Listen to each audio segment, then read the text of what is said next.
Welcome in, ladies and gentlemen, to KSR's rapid reaction of Kentucky's 81-79 loss at number 5 Vanderbilt.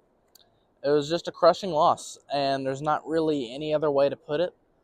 Kentucky led for a lot of the game, and you could see the makings of another top 5 win kind of in the works, right? You could just see it unfolding, and then Vanderbilt just down the stretch makes winning plays, right?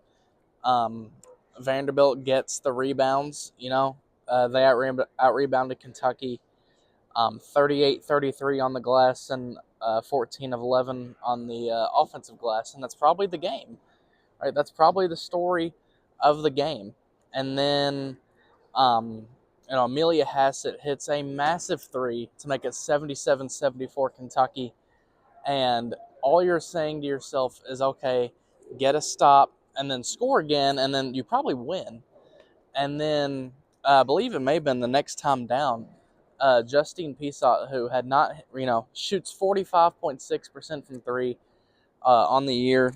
She hadn't really hit them today, but, good shooters, man, like it's going to fall in eventually, right? And Peacock hits that three, and then it's 77 even. And then, I believe it is 78-77 Vanderbilt.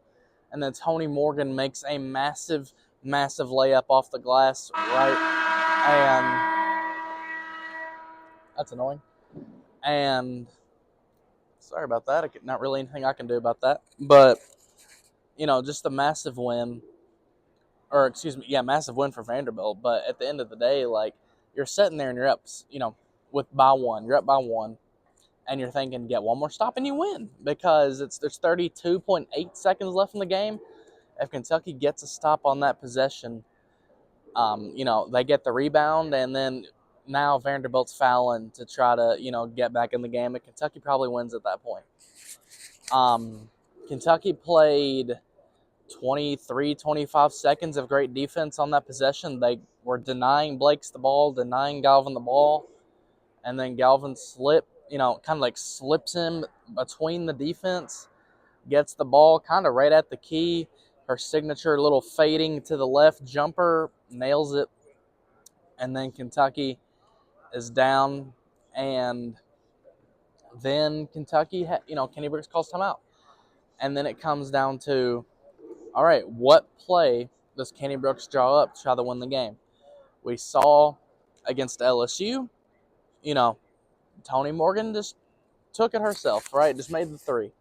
Against Tennessee, we don't really, we didn't get to see that play ever transpire because Tony Morgan threw it right at Talaysia Cooper's feet. And then this game, Kentucky inbounds the ball.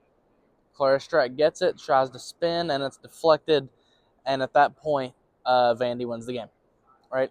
Kenny Brooks said in his post-game press conference he wanted Clara Strack to get the ball, and she ended up rushing it, but he wanted her to kind of let things clear out, maybe make a move and see, Tony's open, Asia's open. I mean, Asia was pretty open out there, but, we never saw the pass be made. We never saw anything happen. And I don't want to sit here and dog on Clara Strack because I thought she played pretty well for the most part. Had 17 points, 7 of 15 shooting, 3 of 4 from the free throw line, 7 rebounds, 2 assists, 2 steals. She also had 4 blocks on the day. Strack did break her own Kentucky single-season blocks record today. I think she's up to 75 through 28 games. So it's a great accomplishment for her, no doubt, but I'm sure she'd give it back to have a win, right? And then you just look across the scoreboard and you look at Vandy's side, and it's kind of, I don't want to sound like, I'm a genius, right? I don't want to sound like, well, I knew this was going to happen. That's not what I'm trying to do. But leading up to the Vanderbilt game, on the podcast specifically, and I think I even mentioned on Twitter this morning, I said, look, Michaela Blakes is going to get her 30 to 40 points. She had 35 today. No one's stopping Michaela Blakes, right? But for Kentucky, They just had to limit everyone else to basically their average, right? Sasha Washington didn't even play. Justine Peacock, they did a great job on her, but it was Aubrey Galvin and then Ayanna Mitchell. Galvin had 20 points. Of course, the go-ahead shot at the end, and Mitchell had 12. And, there's a lot of areas where you could say Kentucky lost this game. Like, you could say, there's a couple dumb turnovers, a few key missed shots, obviously. The Galvin jumper, there's a lot you could say. I leave the game, though, still feeling great about this team. I do. And I'm not, listen, I'm not an ass kisser. I'm not, you know what I mean? But I don't know how you can watch those two games against Vanderbilt. I don't know how you can watch those games and tell me this is not a good ball team, that Kentucky's not good, right? That Kentucky's average or not that great. Vandy sweeps the season series, but it was by a combined 3 points.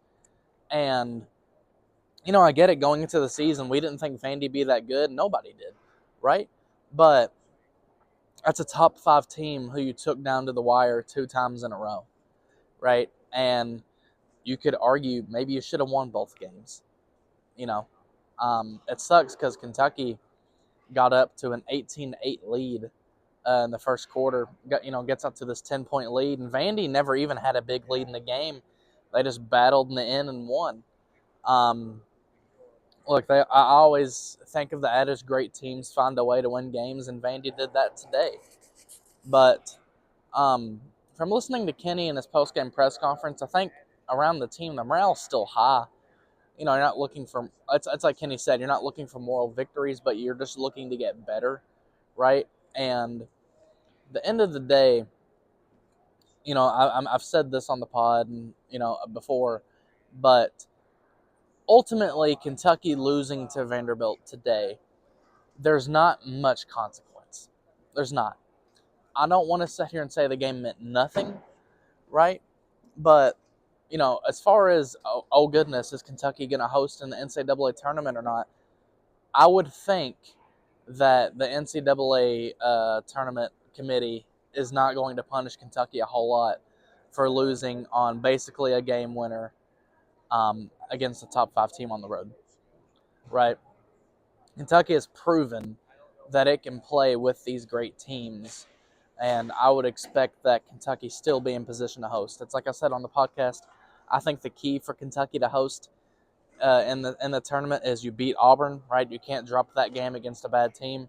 I think you beat Auburn, and regardless of if you play on Thursday or Wednesday in the SEC tournament, make it to Friday where you'll inevitably face South Carolina. So, it sucks because, again, a win today, right? A win today, and then you beat Auburn. That's like you're certainly hosting, right? And it's still not certain. I think it's more likely than not, but it's not certain. And again, what really sucks is for 40 minutes, this Kentucky team battled. They fought. They played with their heart. Like they played with their guts.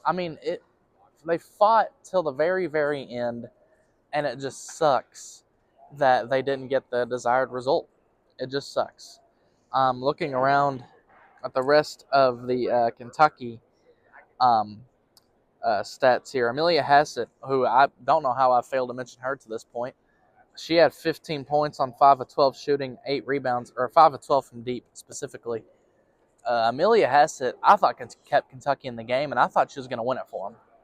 She, people love to get on her. People love to be mad at her when she makes a boneheaded play.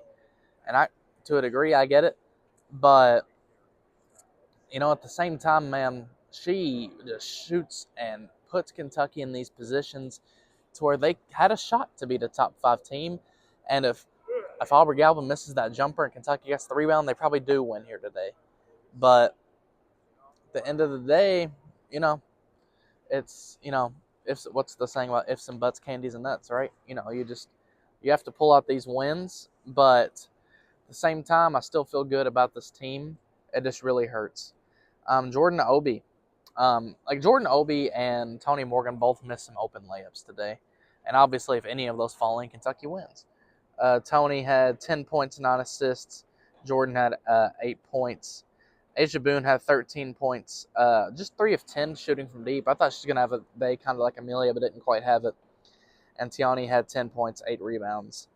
But look, that's just the name of the game, I guess. Like, again, like Vandy, like great teams find a way to win games, and they've done it, right? They've done it all season long. And that's why Vandy, in my opinion, should be a 1 seed in the NCAA tournament, right? So it sucks. It does. It hurts when you lose on a game winner, essentially. But I don't think there's any reason to give up on the team. I don't think there's any reason to, not like where this team is going. Just some really tough losses all season long. And if Tiana Key was healthy for a stretch, maybe the record doesn't look as bad. But Kentucky now 20-8, 7-7 in the SEC. You got Auburn on the road, Auburn. Auburn on the road on Thursday, and then Sunday back home for South Carolina. I think Kentucky goes 1-1 there. Really can't afford to go 0-2. I'll tell you what though, Kentucky beats South Carolina and beats Auburn, right? If they go 2-0 to finish the regular season, this loss don't really mean anything to me. So I'm Phoenix Stevens here with KSR's rapid reaction of Kentucky's 81-79 loss.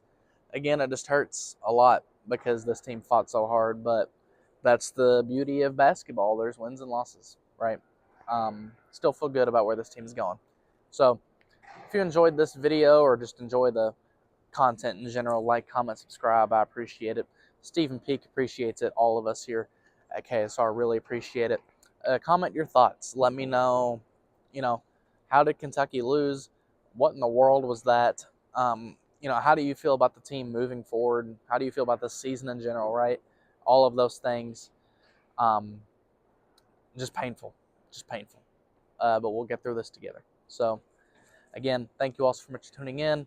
And until next time, peace out. Go Cats.